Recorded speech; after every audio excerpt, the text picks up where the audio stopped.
Bonnaroo 2012, the weekly feed, Kyle Meredith and the one and only Colin Hay. How are you, sir? I'm very good. There is another Colin Hay. I think he's a scientist. Well, you just met. I try to give you He's a the nice only intro. me. And yes, it is the only you. I'm still going to go by that. I don't care about him. In my mind, No, man does not I don't exist. care about him either. Yeah, there we go. Hope he's watching this. You hear that, Colin Hay, other?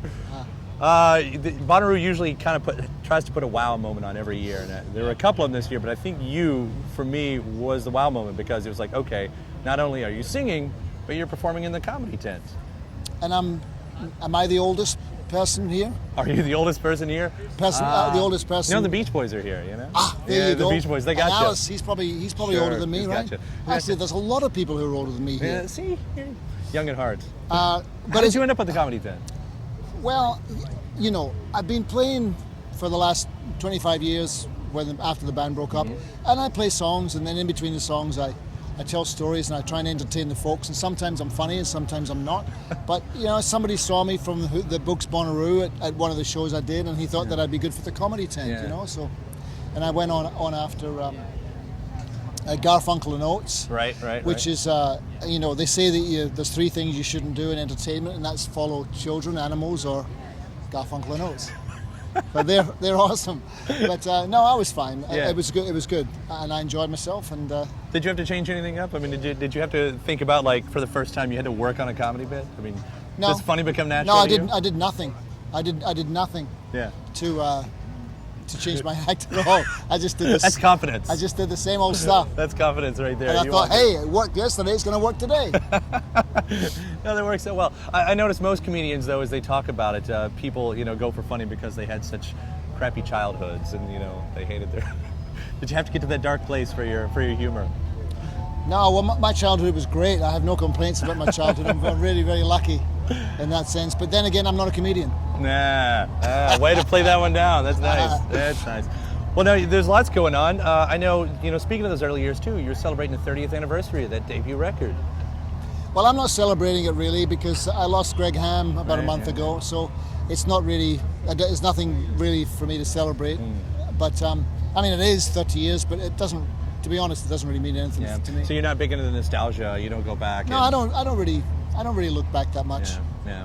What is it? Kind of a monument. I don't really look forward that much either. I just, you know, here we right are, here Kyle. It is. Yeah, right here it is. Right here, right now. I'm honored that right now I'm the most important part of your day, only because it's happening right now. Well, that's right. We're in the present moment, and we have to live in the moment. Oh, hang on, that moment's gone. Right, now we're in another moment. Well, I think somebody said you can live forever as long as you're living in the present. I think that's very true. Yeah. I'm trying to live by that. That's very, very wise. Yeah, wise beyond your years, Kyle. You're welcome. You're welcome. If you take anything away from this, if you remember Bonnaroo 2012, it's going to be that line. That's right. Chris, you won't remember because you won't be looking back. That's right. It'll be in that moment. No, it is a testament that you have stayed in the music industry this long and you have done so much. I mean, you know, for however long it's been, you know, the 30 years or whatever. I think it's very kind of you to call it an industry. Well, it's a bit out there at this point. The tentacles have spread out a bit. Yeah. And I feel more like a traveling salesman. do you? Yeah, because I just go around and I don't take, you know, things out of a suitcase and you know, with a vacuum cleaner, but you know, play the songs and entertain the folks. But that's what I feel closer to more than anything else.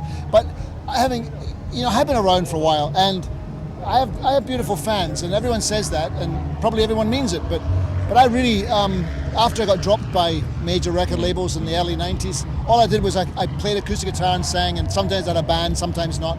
But the thing was always really growing, and that really kept me going in a nourishing kind of way was the fans, because they came along and they kind of got what I was doing. So it was complete. It was an end. It was an end in itself. It didn't require any radio or record labels. It was just like, okay, here's a gig, and so it's been developing from that. So that's really all I've got, and it's dear to me, you know. Yeah. And I mean, you got a second life out of that, of course. Exactly. The last decade, how you came back. Was there ever a point where you thought, I could shed my old persona now? I don't have to play the three songs or whatever. Well, there was a time in the 80s when the band broke up where I kind of, a little bit like divorce, you kind of think, oh, well, I didn't feel, but you know, the songs are the things that stay with you. You know, the songs are the things that have been kind to you, and they're the things you came up with. So they're precious. The songs never go away.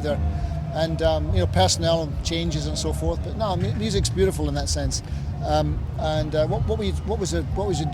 Did you ask a question there or not? No, I think you answered it. You know, you don't have to get rid of that history and everything. It's dangerous. I mean, some people do want to, you know, but it's part of who you are. So it's like, you know, a lot of people don't play songs and that were famous and for them because they have they get sick of them. Yeah.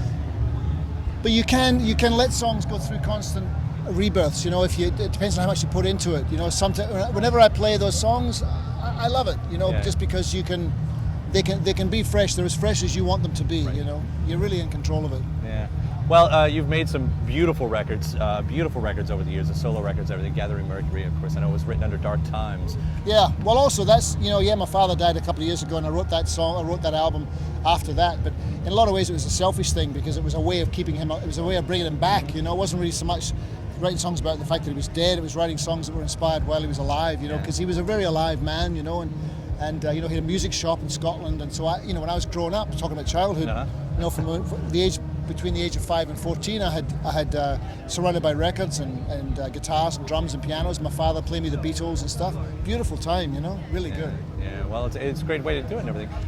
With the whole acoustic stuff, do you think you could ever do the pop thing again? You know? Well, I always think. Because what do you think? Like, what do you call yourself, a folk artist now? I don't really call myself anything really. I just you call yourself Colin. I mean, I make records, and I don't think they're acoustic albums because they've got drums and loud things on them. You know, I still think that I'm a pop singer. Yeah. Well, you're a great singer regardless. So you know, I may be deluding myself, but I don't care. No, I like the way you say pop singer. It's almost like in the crooner years. That's right, a pop singer. Yeah, exactly. It's Colin Hay in the Vegas years. That's right. So well, my father used to sing my songs to me too. He used to croon them. He used to sing your songs back to you. I can't get to sleep. Yeah, on the way to the airport in the car because I couldn't get away. That's fantastic and kind of weird in a weird way, but it worked for you. It is a pleasure. It is so much a pleasure to talk to you, and thank you for all the years you've given us so far, pleasure. and all the ones yet to come. Okay, this has been good for my basal cell at the end of my nose there.